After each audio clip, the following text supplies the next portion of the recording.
Welcome back, and thank you for engaging in the concurrent sessions with our fantastic panelists. Hope you are leaving here with a few strategies that you can implement to leverage digital learning to improve equitable student outcomes.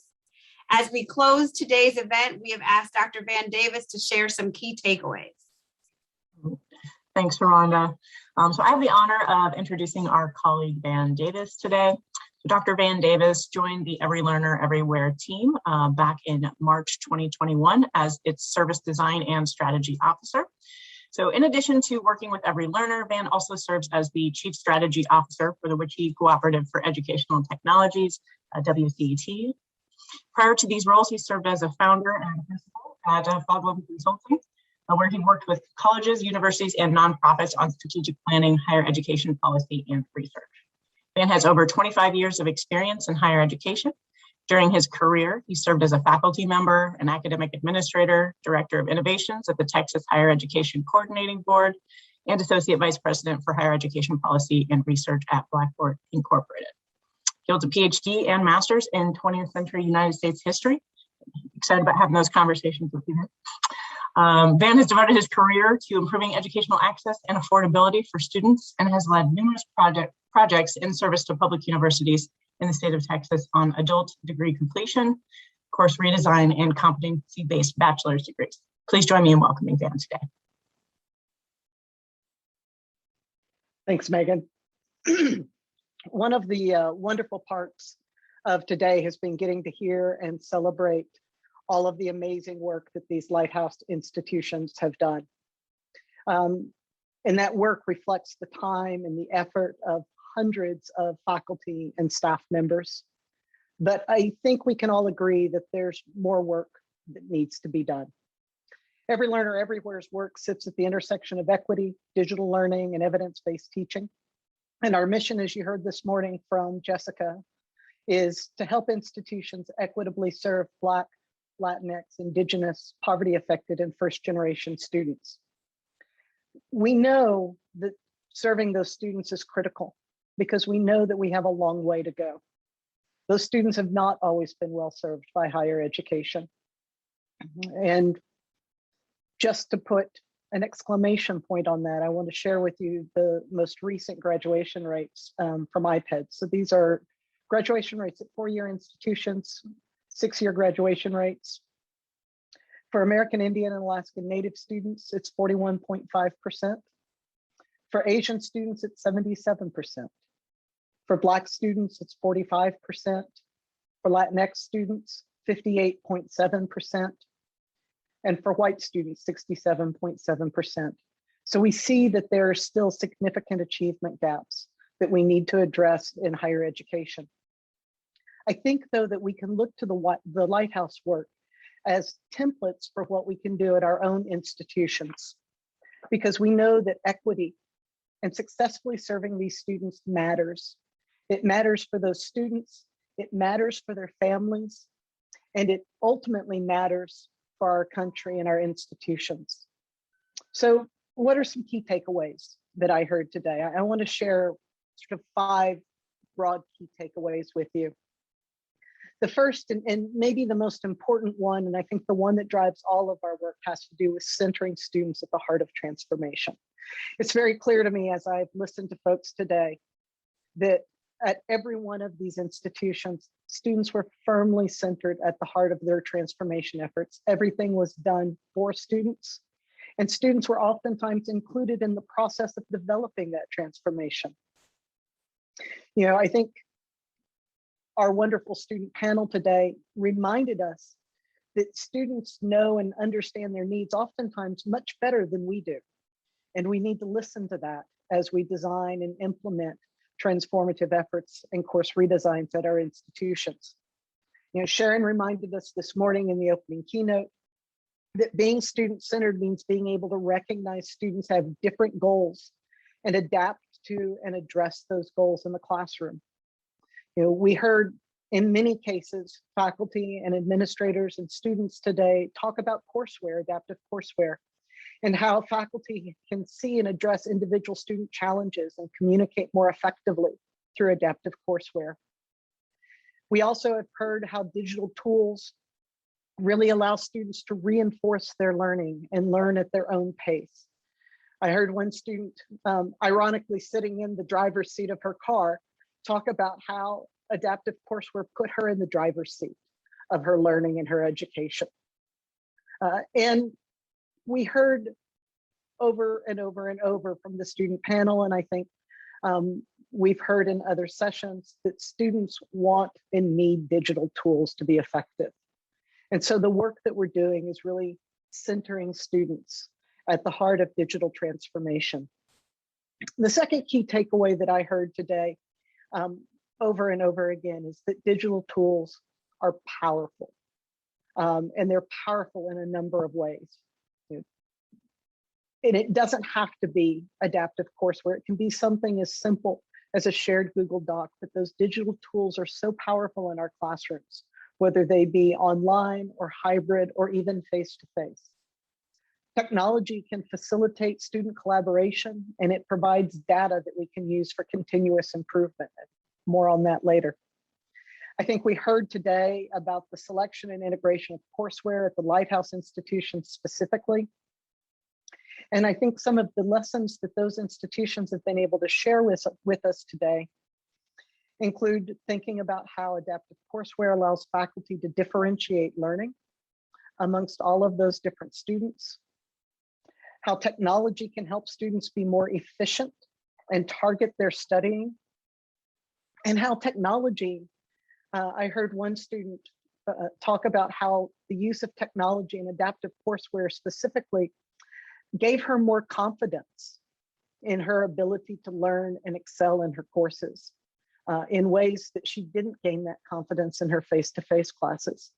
And we know when students are comfortable, we know when they are comfortable in the course, we know when they feel supported in a course, they're going to gain that confidence. They're going to do better in that course, and that confidence is going to carry over into other courses in the rest of their academic career.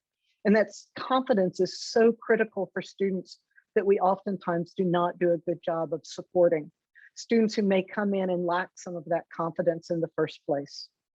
And those digital tools, especially adaptive courseware, can help build that confidence. The third takeaway that I heard today is that technology and digital tools are a wonderful thing, but they're not enough. It matters how you use them. We heard that loud and clear time and time again from faculty, from administrators, and from students. In all of our case studies that you can find at the Every Learner Everywhere site, we know that faculty leveraged evidence-based teaching practices such as culturally relevant pedagogy in service to and had the technology in service to those practices, and that students learned. And there's five evidence-based teaching practices that I want to quickly draw our attention to that I think adaptive courseware and digital learning are especially critical. The first is that adaptive learning and digital learning allows faculty to be engaging students in active learning. Secondly, it allows, especially adaptive courseware, allows faculty to scaffold collaborative learning. Students learn what they need to learn as they go on, and they have the support at the moment that they need it. It's just in time. Another evidence-based teaching practice that's so critical is formative feedback. And adaptive courseware especially is excellent at providing students with just-in-time formative feedback. Another evidence-based teaching practice is limiting cognitive overload. I thought it was really interesting to hear one of the students reflect on how they were able to learn what they needed and could focus in on the information that they needed and not be overwhelmed by everything else. And then finally, we know with evidence-based teaching practices that metacognition and self-regulation can allow students to take control of their learning. And that's one of the things that I think we heard from faculty and we heard from students today, that digital tools can help them take control of their learning. The fourth key takeaway that I heard today has to do with data. And it's that data needs to guide our continuous improvement processes. And I'm sure that this is bringing a smile to Dr. Julie Neisler's face that the historian is talking about data right now. Transformation is never done. It involves constant effort as we evaluate, we select, we implement, and we assess new tools and pedagogical practices. I heard one faculty member during the last session talk about how for her, teaching with adaptive courseware was about a constant cycle of refining and implementing, refining and implementing, refining and implementing over and over and over again. Our efforts are never just one and done. A critical piece of that evaluation, though, is the collection and analysis of course level data, and specifically, and I think most importantly for the students that we're talking about today, for racially minoritized students, for poverty affected students, and other minoritized students, that it is especially critical to be able to disaggregate that data. We're never going to have a true picture of what's happening in our classrooms if we're not able to see all of our students and disaggregate that data. And so a critical piece of the evaluation and the continuous improvement process is the collection of course level data that is disaggregated. We heard today about how institutions have leveraged their institutional research folks to not only collect the data, but to help faculty understand that data. And we heard today about how, as a part of the critical improvement process, that experimentation in digital learning is equally critical, that we can't improve if we don't experiment, and that you experiment, you collect the data, you see what worked, and then you go back and you experiment again and you refine. It's that cycle of refining and engaging, refining and engaging. And to me, probably one of the most powerful things that I heard as I heard faculty and administrators reflect on data was how some institutions are actively involving students in the collection of that data, that they are centering students, that we're not only have institutions that are part of the Lighthouse that are centering students in the classroom, but they're centering students and being part of that transformative process by actively seeking out ways to get their input in the transformation itself. They're talking to them about courseware. They're talking to them about digital learning tools. They're talking to them about their experiences. And it's more than just the end of term faculty surveys. They're engaging them throughout the terms in focus groups, in surveys, but they're constantly engaging students in the collection of that data so that the student voice is being centered in the transformative process. And I think that that's so critical, and it's such an easy piece for us to miss sometimes because we become fixated oftentimes, I think, on the end result. What happens at the end of the course? What happens in terms of students progressing to the next course? And that's so critical, as Sharon talked about this morning, but it's also critical to understand what's happening to students in the moment, because then we can make the adjustments that we need so that we can be responsive to their needs. And then that final key takeaway that I heard today had to do about how important it is and how we must support faculty and staff in this work. It's absolutely critical to do that. Faculty and staff can't do this work alone, and they shouldn't try to do this work alone. They need support. Just as our students need support, our faculty and staff who are engaged in this work need support. Sometimes that support can come in the form of professional development. At other times, it may come in more general administrative support. We heard from Cuyahoga today about how they provide faculty with both instructional and administrative support. They take some of the administrative burden off of faculty so that they can focus in on teaching. We heard from other institutions about how they created professional development that could be leveraged for their adjuncts as well, to make sure that they understood these tools and were able to leverage them effectively for students and be engaged in the digital learning process. And we heard how other institutions recognized that sometimes faculty that are engaged in this work, particularly at the beginning stages, need release time, or they need a graduate assistant, an instructional designer assistant. They may need student peer support tutoring that can serve as assistants in their class. It may be that they provide faculty with a little extra compensation. As a faculty member, I remember how even a little extra compensation can go a long way. But that we have to support faculty and staff in this work, and it's incumbent upon us to do that. I think our work here is about, at the end of the day, journey and community, the communities that we create to aid in that journey. And it's clear that the Lighthouse institutions have become a wonderful community of practitioners. This work should not be solitary work, and it doesn't have to be. There are plenty of other people and institutions that are engaged in it. There are plenty of resources to help you figure out where to start. There's a wonderful resource tab on the conference website that will link you directly to a number of really fantastic resources.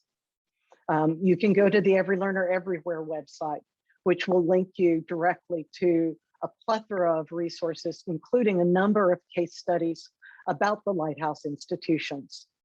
And then I would actually draw your attention to two specific resources on the Every Learner Everywhere site. And that's the faculty playbook on digital learning and the Caring for Students playbook. And if you want to find a way to begin to engage in the adoption of adaptive courseware and you're trying to figure out where to start and how do you select such a tool, you can go to coursegateway.org, which is another great resource that will help you compare and evaluate adaptive courseware, including through the lens of equity. And so there's a lot of resources. You don't have to start this work from scratch. You don't have to go it alone. Before I throw this back over to Megan and Rwanda to wrap up today, I want to close with a quote from one of my favorite authors, Parker Palmer, and this is from his book, To Know As We Are Known. And I think it really sums up the work that the Lighthouse institutions have done and the goals that all of us have. Parker writes, "But to study with a teacher who not only speaks but listens, who not only gives answers but asks questions and welcomes our insights, who provides informations and theories that do not close doors but open new ones, who encourages students to help each other learn. To study with such a teacher is to know the power of a learning space." Thank you all for creating powerful learning spaces on your campus. Rwanda and Megan, it's back to you. Dr. Davis, thank you for highlighting the evidence-based teaching practices that align with digital learning and the community aspect of this work. It has been a journey, and it has been a pleasure to showcase the work from our Lighthouse institutions with all of you today. And we would also like to thank all of the participants for joining this critical conversation about equitable digital learning innovation. I hope you took many things away from the sharings of today. And I don't want to hold anyone past 5 o'clock. I know it's been a long day, so please complete the evaluation survey link that's in the chat. And thank you all. And we look forward to continuing our work together. Thanks again, Van, and thanks, Rhonda. Thanks for being here today.